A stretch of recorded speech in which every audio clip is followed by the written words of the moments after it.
Hi, everyone. Thanks for joining me on my most recent town hall. Today, we're going to be talking about navigating the legal system during the coronavirus crisis that we find ourselves in. I think it's kind of an unknown that we don't really hear anyone discussing, and I thought it was an important topic to talk about and try to get some answers if any of you out there are having issues, or if you have people in the prison system, and just sort of how we're going to proceed or how you can proceed at this point. So with me today, my special guests are attorney Sandra Thompson. She has been an attorney in York for 20 years. She does private, civil, family, and criminal law, and she has been the president of the York NAACP since 2011. Thank you, Sandra. I appreciate you coming. Thank you for the invitation and also spreading this type of information. People have so many questions. I can imagine. I'm sure you get inundated with them.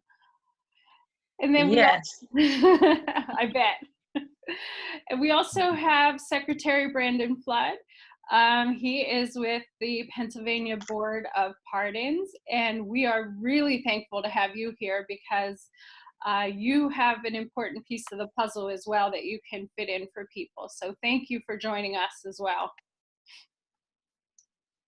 Hey, thanks for having me. And much Sandra said, thank you for being proactive and, doing things like this, leveraging technology. Yeah, thankfully we have it, right? We'd be in big trouble if we didn't have these options at our hands. Okay, so Sandra, I want to start with you because I guess we'll kind of start in the front end of the process and work our way through. So I have heard rumors, I don't know if they're true, that the court systems is closed down for the moment. So if someone is arrested right now, what can they do? Like, how do they get representation? With the courts closed, if they are, I don't know if they're closed statewide, but are they having to sit in prison while they're awaiting a court date, or how's the whole process work from your perspective? Well, it really does depend. It depends on the seriousness of the crime, the incident, why they were arrested. The courts, since March 16th, March 18th, the Pennsylvania Supreme Court issued in response to the coronavirus an emergency order that came down to all the Pennsylvania courts, which resulted in them being closed to the general public, and also identifying what are emergency situations. So from family to juvenile to criminal, there are some emergency situations identified, and trying to address people who are incarcerated is one of those, or include in the terminology of being emergency. So if someone is arrested, then they will or should see a judge. So they should have preliminary arraignment, almost the same as if it was normal course.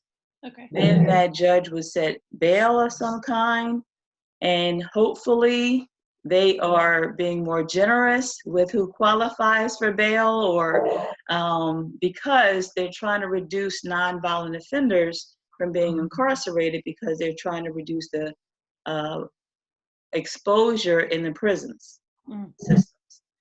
So one, hopefully people are not engaging in behavior to get arrested during this time, because everything is questionable.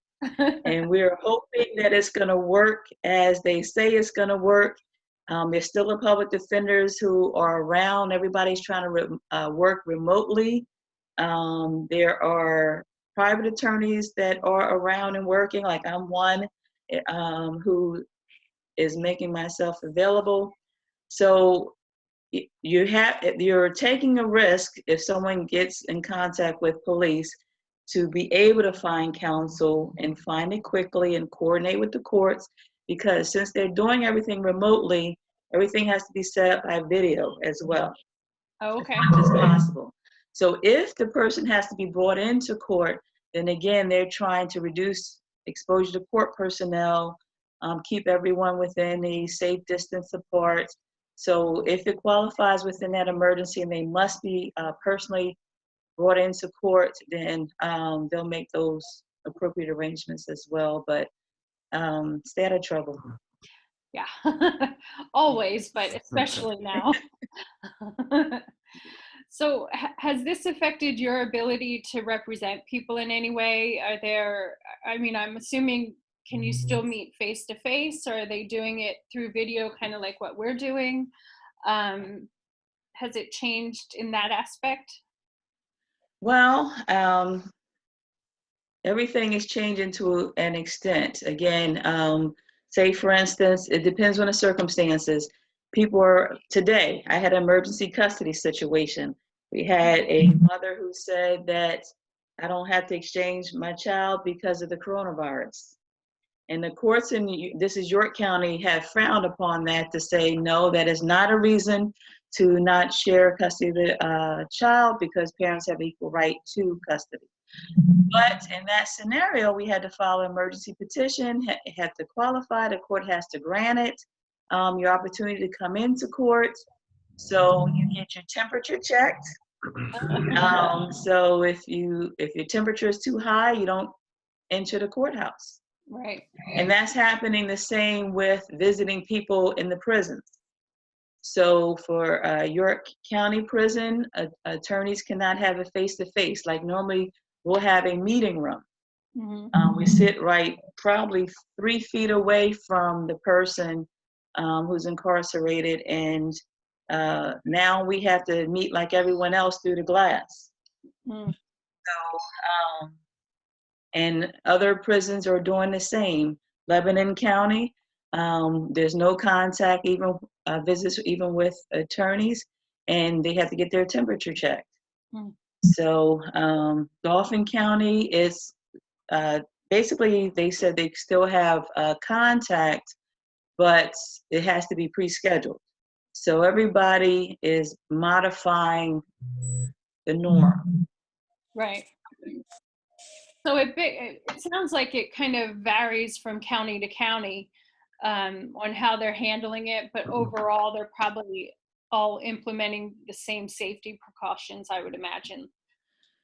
Generally the same safety precautions, generally the same continuances, such as, again, the cases that have been deemed non-essential, such as it could be criminal who are not incarcerated. So they've been canceling pretrial conferences, and it's up to the attorney to, if there's some negotiated deal or reason to be in front of the court, it's been up to the attorney to schedule it. So pro se litigants in general, I believe, would have a tougher time accessing the court because the court is not open to the general public currently. Okay. And I'm assuming you said you were still working, so people can still reach out to you for representation. And is it really just hit or miss? I mean, in terms of what attorneys are working right now, would they just kind of call through the book, so to speak, till they find one, or is there like a website, I don't know, that says, hey, these are the ones you can contact or that are working right now? I don't know that there's been any, I want to always contact the Bar Association. I don't think that anybody, I have not seen it yet, a list of working attorneys. However, I think I saw something suggested, but if they have an attorney already, if they have a pending case, they should give the attorney a call. They should email the attorney. A lot of attorneys are, again, working remotely. Right. So, and then some, because of the fact that we are not deemed essential per se, but if we're doing essential duties and we have waivers, we do have through the Supreme Court and recognized by Governor Wolf, we do have a waiver by the effect of needing to go into our office to conduct whatever work that's necessary to prepare for our cases. I'm sure there's a lot of people that would argue that you are essential. I would have argued that from day one that we should have been on that list without a waiver or exception, but yeah, that's. but yeah, so absolutely, they should contact their attorney. They should contact the Bar Association. Okay. And then it's going to be who's answering their phones. Sure. You know, so, and then making sure that they email and give the attorney an opportunity to respond. Sometimes they'll call multiple times in an hour and say you're non-responsive. So give the attorney a chance to respond. So help recognize they're also dealing with an emergency situation. And they also may have family situations that they have to prepare for. So, so we all have to just give a little consideration to each other. And you had mentioned about the custody issue, you know, that the courts are saying that's not a reason to not share custody. Has anything else jumped out during this time like that, where people are kind of pushing back on what they should or couldn't do? Have the courts, you know, weighed in on anything else like that that might be relevant to people that stands out to you? Well, not particularly, but just to know that, again, anything dealing with juveniles and the safety of juveniles, that is an emergency situation. The court's going to hear it. Bail issues, so if it's something to prevent prolonged incarceration, that is something that should be dealt with and an emergency petition presented. Custody, unfortunately, not every custody claim is going to be heard. Currently, at least in York County, now they're considering, it's my understanding that they're having, the judges, being they, are having meetings even today to add conciliation conferences to what they will consider during this time, because it could be done by Zoom, it could be done by telephone, and so that way it will increase access to the court.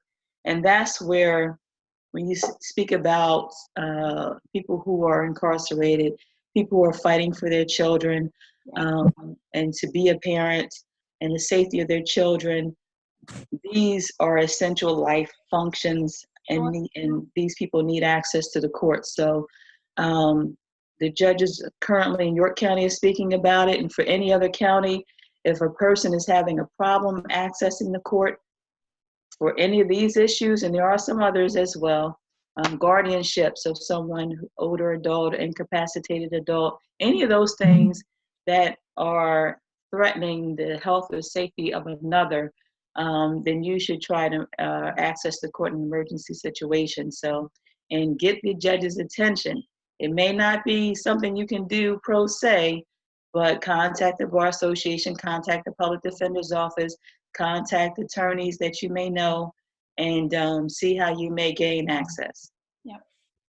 And of course, if you're caught up in a situation, it's essential to you, right? So.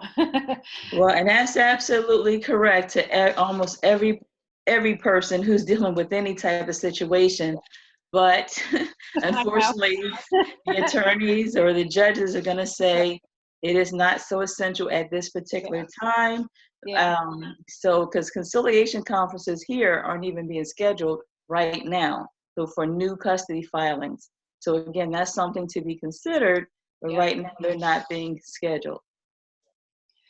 And Brandon, once people kind of work their way through the system, of course, I mentioned you're the secretary of the Pardons Board. Are they still doing pardons at this moment? Has that been put on hold?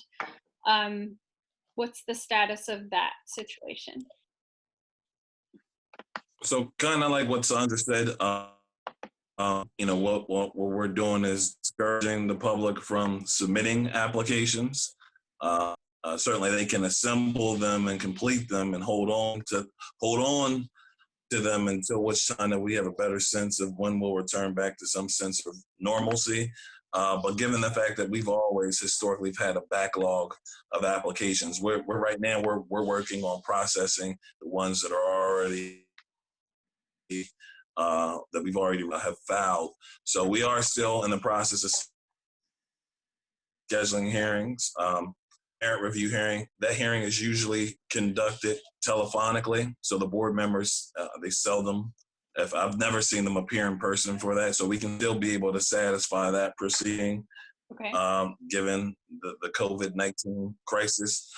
But obviously that would have to, I would have to consult with the lieutenant governor if he wanted to move forward with that. But at least administratively, we're still processing applications. Folks that still already had applications in the queue, who are asking for technical support or supplemental documents, we still can do all of those. And then I think mainly for me, we're leveraging technology as well too. So as I said, we're discouraged, and we did put on our website that we prefer folks don't put in applications yet. And the only reason why I would say that is our mail room is closed. So the mail is delivered there, but there's no one sorting and provide and passing it out. So like I said, we don't know what this post-pandemic world is going to look like. So before I have 1,000 applications come in and we drastically change the way we do business, and then I have to circle back with those 1,000 people, I would rather do that prospectively. So yeah, we're still processing on our end. Obviously, most people confuse us with probation and parole, so we get a lot of their inquiries. And obviously, I had a phone call, about the 20-minute phone call this morning with someone, an inmate's mother, who's serving life. And, and it's really kind of indicative of how desperate folks are and how bleak they view these circumstances. Because her son's serving a life sentence. He's maybe in 15 years. And she literally said to me, is there any way we can get him furloughed? Yeah. I'll make sure he comes back after this is over and serves the rest of his sentence. And, stuff like that, man, pulls at the heart. And, and I'm a candid person, and I told her the difficulty, the unlikelihood of that thing. As Sandra mentioned at the top of the phone, before we broadcast, the DLC, as well as Governor Wolf and probation and parole, they are looking at identifying certain folks, mainly those that are either infirmed or are elderly, or that may have compromised immune systems. Mm-hmm. But one of the things that they said that has been shown, or that's proven problematic, is most people that fall within those populations, elderly, infirmed, they either are serving life sentences or serving time for violent offenses or sexual offenses. So it's a little bit difficult to navigate those kind of crimes, when the emphasis, especially when you pull in the DA's association and the victims advocate community, they're mainly looking at nonviolent, non-sexual offenders. So all that stuff is still being negotiated, but and we're still processing the applications we already had in the queue. And this gives me some time to think prospectively about how we some policy changes moving forward to make this more efficient. Yeah, are they? So right now the process stays the same. You're asking people to kind of hold off, but as they move forward, do you think it's going to still remain like by mail, or do you see it? Do you kind of foresee it changing as a result of this pandemic? Well, I think that this is one of the silver linings of the pandemic. You get to see there's certain things that we thought that we had to do or another. We became kind of entrenched in doing things one way, that we see that there are alternative ways we can still keep the same outcomes, but in a more efficient manner and leverage technology. So for us, I think we'll be able to do that when it comes to pardon applicants. Mm-hmm. So distinct from those that are putting in for commutation, which typically are those serving longer sentences for violent offenses or lifers or someone condemned to death. So I think we'll be able to leverage technology and still be able to do the pardon thing more easily. But we're constrained by certain regulations and state law that requires that certain things be done, like in-person interviews.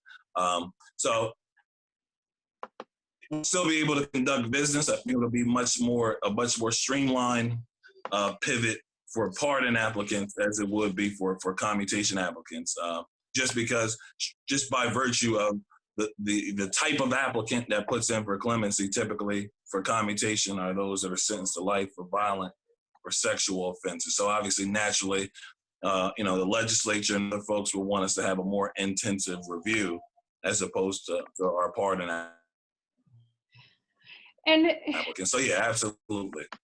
And just so people kind of understand, who would be eligible to apply for a pardon right now? Like, let's just say there is no pandemic, right? You want everybody to just hold off on applying, but who would naturally, or who would be the ones that would be able to apply for that?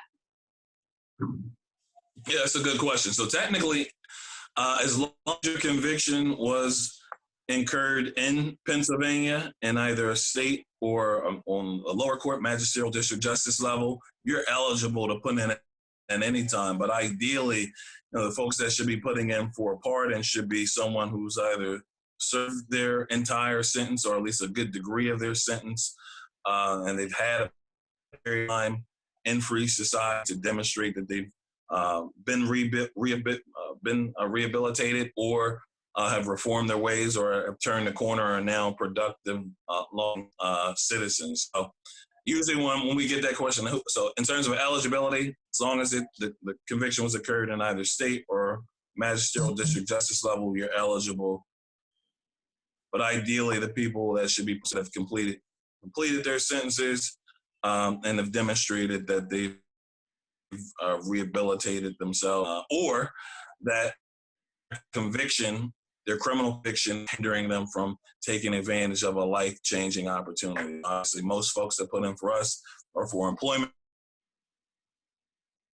reasons, the inability to receive clearance for purposes. So it's those type of folks that should be put in. And then obviously, just to add to that, obviously given the pandemic and a lot of folks that have either been furloughed, terminated, or otherwise out of work, the workforce has now become that much more competitive. So right. For those that have criminal convictions, they already kind of felt like they were behind the eight ball. So now they have more competition to contend with. So certainly we still want to be able to do business and intend to do business throughout this pandemic. And is there a cost for people to apply for a pardon? So no, it isn't. Now, and I'm glad you raised that too, because one of the things that Sandra was talking about earlier about the operations of the court, the county level. So there is no cost when it comes to us. So the application's free. Us administering that process is free. The only time that a fee may be incurred is there's certain court documents that you have to obtain from the clerk of courts. So depending upon the county, as Sandra said earlier, too, so some counties you may still be able to obtain those documents despite the pandemic, and some they don't have the personnel, or that particular division isn't operational. So that's the other reason. Part of the reason why I wanted folks to hold off, because they may not be able to gather all the documentation that they need from the court, from a county court level, and then obviously we wouldn't be able to process that application until all of the necessary documents were submitted. So yeah, there's no fee for us. The only fee that may be incurred is on the county level for photocopying fees. But I know Dauphin County, I have a good relationship with Klein, who's our clerk, and she's to waive the fees for anyone putting in for clemency when it comes to photocopying fees. So for the county listening, there's a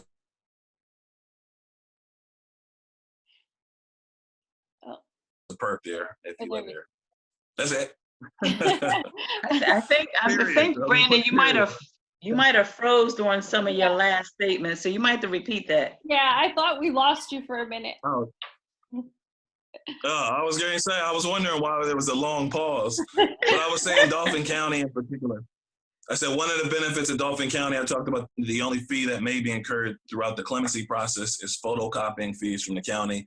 I said for those that live in Dauphin County, for anyone who's viewing that lives in Dauphin County that's interested in the clemency process, Dale Klein has agreed to waive the fees for photocopying for any clemency applicants that reside in Dauphin County. So there's a perk for you if you reside in county. So thank you, Dale Klein and Dauphin County Clerk of Courts, for that.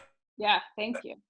And in reference to getting those criminal history or documents needed from the clerk of court, see, that's not considered essential. Right. So they would not Right. really be able to get those documents to attach to the application for pardon application. And in York County, the fees are about 50 cents per page. Ooh. So Right. probably don't have that same goodwill thought here in No. York County yet. But Well, move to Dauphin County, folks. yeah. So, I mean, I don't No, know. but yeah, to your point, Sandra, that's exactly the reason why also too, because we literally can't file someone's application to begin the tolling of the process unless you have those court documents. So, Right. And you don't know when that may be. It's kind of indefinite, especially some counties. So in York and Dauphin County has extended it to April 15th. So far, Dauphin County says they'll begin April 15th in York as well, opening back up to the general public. Okay. Cool. Lebanon, it seems as though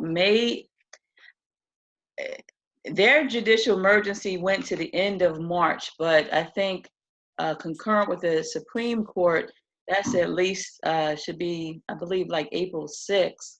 So I'm not exactly sure what Lebanon is doing, but as I said, Dauphin County and York County have extended to April 15th.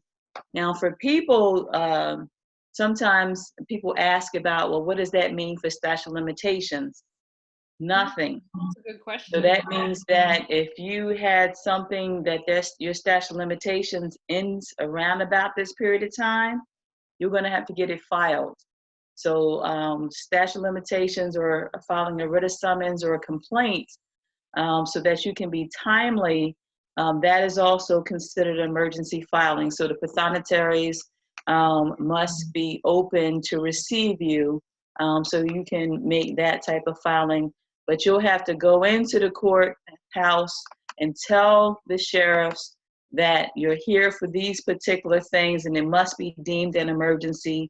And you're still probably going to have a problem, but you're going to have to let them know that you know what you're talking about so you can get in. So I just also wanted to say emergency petitions for child custody, civil mental health reviews, protection from abuse petitions, emergency equity, civil matters, injunctions or stays, anything related to public health concerns, where there's immediate and irreparable harm, as well as I just stated, commencing a civil action because you will lose your case if you miss the statute of limitations.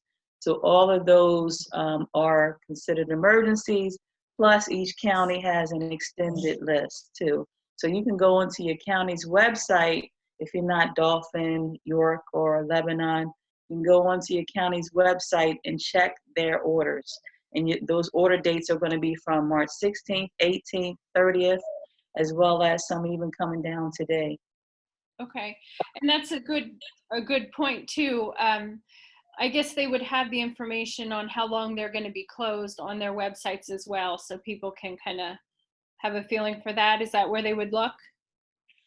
Yes, some are less obvious than others because I went on and checked a couple of counties in anticipation of your questions. Couple of different counties because I didn't know who all would be watching. And I think Dauphin County was clear. I know York County is. Lebanon, as I said, was not as clear. So contact your local, whether it's the public defenders, court administration, contact the county offices. But even I, as an attorney, a couple of days ago, court administration told me one thing, pathonetary was telling me another thing. You know, I knew both answers, but have both answers. Yeah. So the one hand didn't know what the other hand was supposed to do, you know, because in York County, we've been having calls with the judges. So so that's why I knew both answers. But again, so just imagine if you have a layperson and you have the pathonetary saying that I'll take your case, but we're not scheduling anything. And you have the court administration saying, yes, we're scheduling it, but they're not taking your case. Right. You know, so that's the problem that lay people, pro se people are going to run into during this period of time if who they're speaking to doesn't have all the information. Right. And just a quick question for either one of you. Sierra. Sierra, come here. Is that your dog? Yeah. Who didn't like somebody walking past my house? My webinar on Monday was but what were you saying? So if somebody has family, you know, in the prisons system right now, are they able to visit? I had heard that they were doing, they couldn't go in to visit, but they were doing like FaceTime. They were making that available. Is that really how they're doing it right now? I don't know if either of you know the answer to that. Or is that, again, a prison by prison situation? I would say at best that may be state level or higher level. A lot of times they do have email that are already operational. And also York County does have a video conferencing, so where they can pay a fee. It's almost like the Zoom feature here. So they may, whoever's connected to that, they probably can utilize that. But even as I said earlier, even attorneys now have limitations to visitation. So they're reducing any in-person contact, and some prisons are checking temperatures. So yeah, there are definitely limitations, but if it was already set up, like the facility had a video conferencing that someone could pay for, then I'm sure they can continue in that way.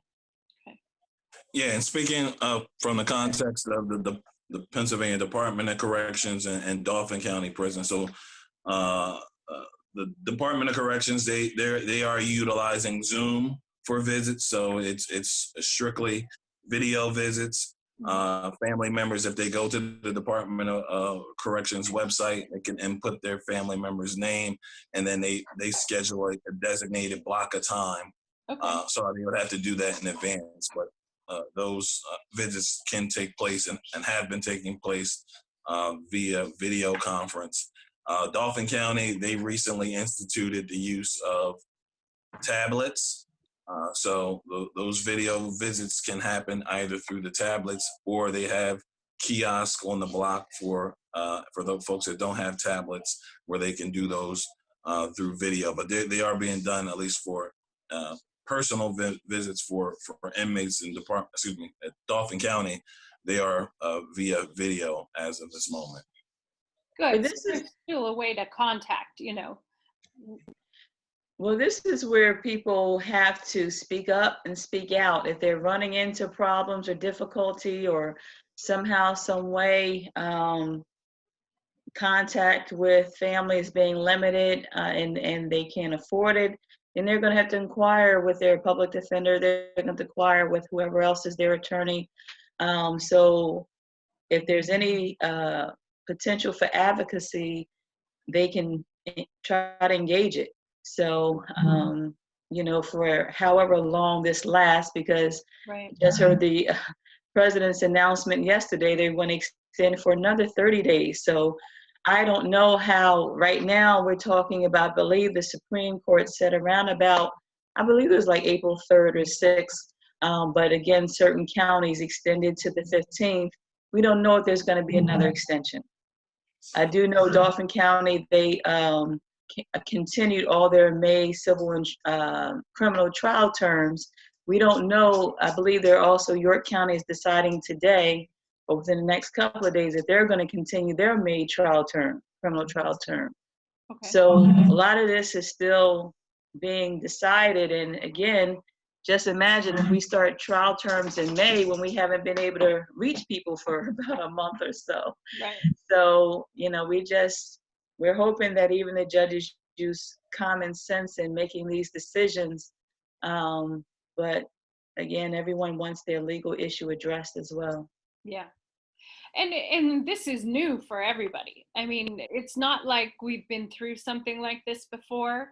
They obviously they have little blocks of things in a certain prison, but for something that is statewide like this, the system is kind of feeling their way through it too, just like we are. So patience is good to have. But also, like you said, Sandra, speak up if you're having issues and you need something. Just keep making calls until you get it resolved, because it is important. Right. So, and as you said, Patty, what you're dealing with is going to be most important to you. So that's just a reality. What's affecting each individual's life is priority to them and is essential to them. Right. As they are dealing with it, as they're going through it. So, and even right now, I'm saying that these court cases, especially criminal, are considered essential, more essential if they're incarcerated. But I do know from representing people who are not incarcerated that having it looming over their head indefinitely is stressful. So saying that it's not essential because they're not incarcerated is not totally accurate. Right. And my final question, and again, I don't know if either of you know the answer to this, but with our prisons, being crowded, how are they handling or trying to stop the spread of the virus? Do either of you know they're obviously close quarters. I would imagine it's hard for social distancing. And of course they can't leave, right? So do you guys have any idea how they're kind of trying to mitigate that at all? So I saw, go ahead. Were you saying something, Brandon? No, go ahead. Okay. You got more words out than I did. So. I saw at least, and Brandon might have more firsthand knowledge for the state, but I saw just dealing with or trying to see how to visit some state inmates that the state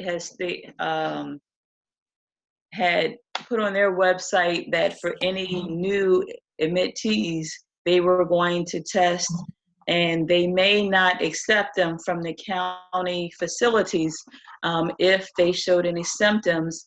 And also, I believe that they were keeping them isolated. I saw on websites for other county prisons that they're also engaging a 2-week shutdown, whereas and it seems I did not get it. I was not able to get more information on what that meant, but it seemed I presume based on how it was stated that the person would be locked in their cell for about 2 weeks.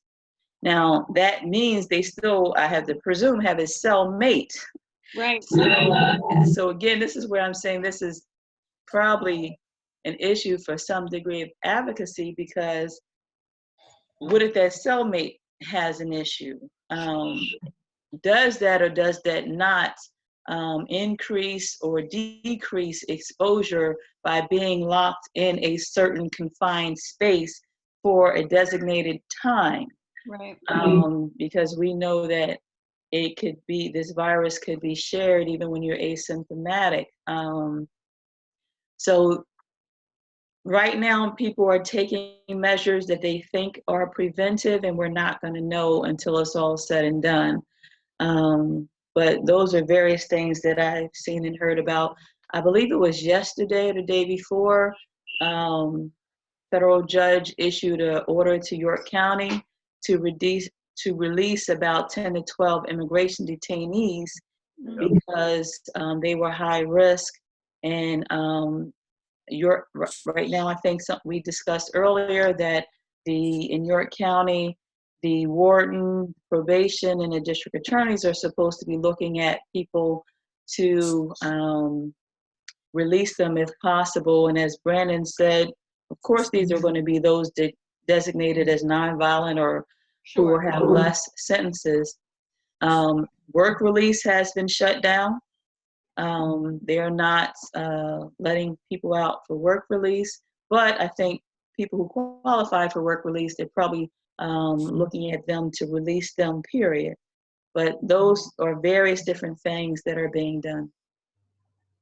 Right, yeah, Sandra's that's spot on. Same thing for Dauphin County. So it was at one point where, especially, you have to think about the correctional officer unions.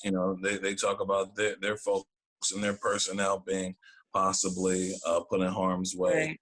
Right. So they had petitioned early on for non-essential movement to cease within the institution. So that's where the visits, and you've seen that was first borne out with the visits being done through video conference. So definitely some pressure from the correctional officers. So they've limited what's known as all what's deemed to be non-essential movement. So presumably, I will assume all within school trades and other extracurricular activities that otherwise would take place in the institution and cease since there's no volunteers coming in.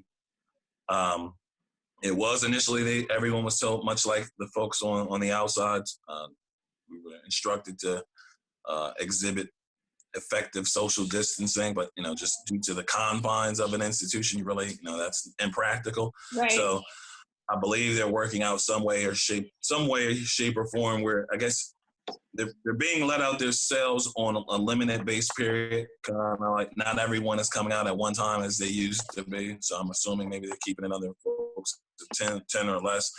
So, but for the most part, their movement is halt, and I'm sure they're spending more time in cell time than is normal.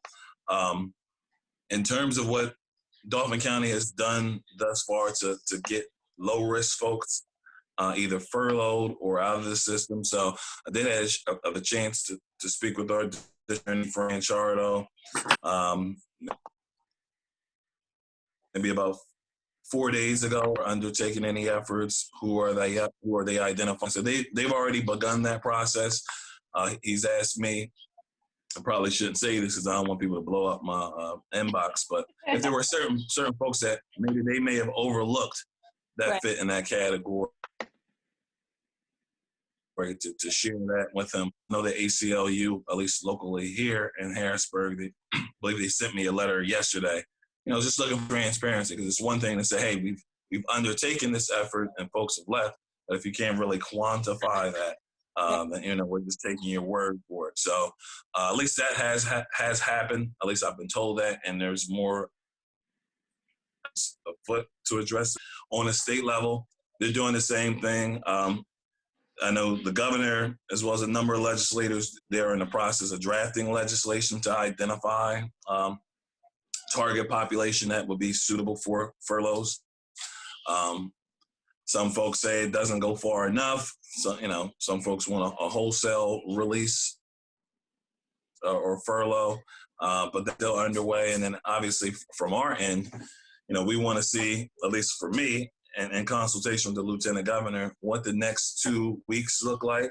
If that curve is flattening, right, or if it seems to be trending upward in terms of who's being exposed, then we're going to have to start thinking long term, like, hey, we need to think about a new direction on how to do X, Y, and Z. So then we'll probably start looking at doing some different things long term, especially as these as Sandra said, another 30-day extension. If it gets beyond a certain point, then we really need to start looking at infrastructure and how we need to recalibrate things. But that's what's happening on a state level, and at least in Dauphin County Prison.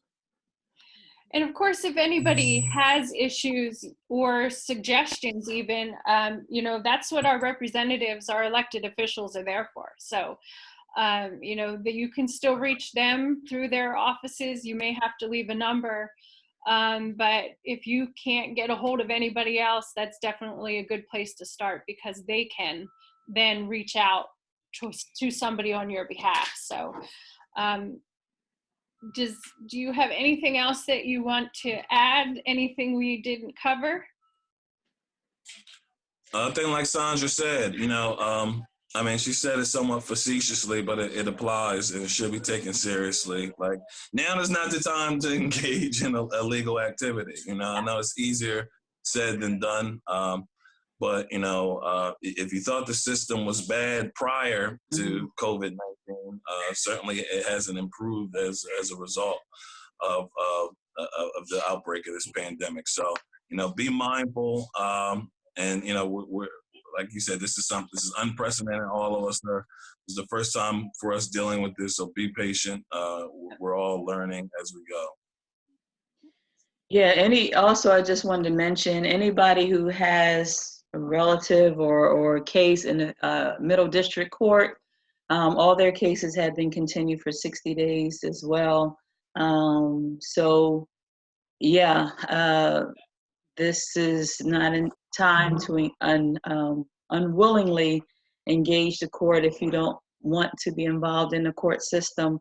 I don't know who really does, even on a civil or family matter, but at the same time, whatever's going on with this coronavirus, and we're still learning what's going on with the coronavirus, recognize you still have rights. I saw that there was some comments in York County about West York police officers pulling, the curfew, as well as I guess they're pulling people over because how are they enforcing the curfew? So all that's going to be eventually borne out as far as whether or not they had a basis to set a curfew like that. Did they have the authority given by the governor's order, given by the Supreme Court? Did they exceed their authority? So recognize that you only have rights if you choose to enforce your rights. You don't have to do it right there on the scene. Please do not do it right there on the scene, except for you have the right to say, I don't consent to searches, I don't answer questions. Let the officer do what they're going to do without your consent. And then you get an attorney to look into the scenario, look into the situation, and see if what was done was legal and address it later. So don't put yourself in an unsafe position. Just note it and address it later. But to have your rights enforced, you must address it. Yep. That's an excellent point. Yep. Patty, I've got a question from a viewer. Okay. It's from Kathleen Lucas. It's a rather specific question, wondering if there were any updates regarding an inmate that tested positive at one of the SCIs named Walter Ogrod. If either of you could address that, if you know what that's concerning. So that was SCI Phoenix. So, I mean, obviously, just like in Free Society, although he was the first to be identified as testing positive for coronavirus, doesn't mean he's the only one in that 45,000 person system, prison system. So, yes, SCI Phoenix had its first, or was the first institution where an inmate has been identified as being testing positive. That inmate has been quarantined, and they have, to the extent that they can, have sanitized any and all areas where that inmate primarily served his sentence at. So, but he has been quarantined. More testing is occurring. I don't know at what click they are, but certainly much like out here in Free Society, we shouldn't be surprised if he's the first of many. Hopefully, we don't see what's happened in New York City or in Chicago replicate in terms of the volume of inmates that have tested positive. But certainly, I'm sure of a 45,000 person system, he's not the only one. But the issue has been addressed and is being actively addressed. Thank you. Okay, so Sandra, if anybody wants to get a hold of you, how could they do that? Well, Patty, you can put my contact, and I'm sure same with Brandon if he wants more calls. But probably can put our contacts in the comment section. Okay. So that way it's connected to your video, your I guess video, right? Yep. That's what it's gonna come down to. Also, my telephone number for the office is 215-987-3650. My email is sthompson, THOMPSON, LLC@gmail.com. And you can contact me on Facebook, Sandra Thompson, as well. Thank you. And Brandon, I don't know if you want people contacting you. Oh, yeah. No, it's fine. As long as they know, especially if it's clemency related, and as they'll see on the website. So I'll give the website, because what they can do is they can familiarize themselves with the process while we're in quarantine. That way they can hit the ground running once quarantine has been lifted. So I'll give the website, because it is replete with a number of resources, even outside of clemency, that may be helpful, especially for returning citizens. So the website is www.bop, like Board of Pardons, bop.pa.gov. And they can find me on Facebook. Instant Messenger works well, but I'm easy to find. But go to the website. It'll give you all the guidance you need and let you know how our operations are working in the midst of the COVID-19 public health crisis. Perfect. Thank you both so much. I mean, this is usually my my town halls go about 30 minutes, and this one went an hour. So that kind of tells you how important this topic is and how complicated the topic is, especially right now. So I appreciate you both taking time out of your busy schedule to join us and answer our questions. And just super appreciative, and hope you both stay safe. Thank you for the invitation again. Always try Thank to give you. out information. So this was very helpful. Yep. Likewise, and it was an easy sell once I knew Sandra was going to be a parent. Thank you. And same likewise with Brandon. Yes, it was a stellar panel, I must say. Thank you both. All right. Be safe. Yeah, you too. Everybody. Bye. Thank you.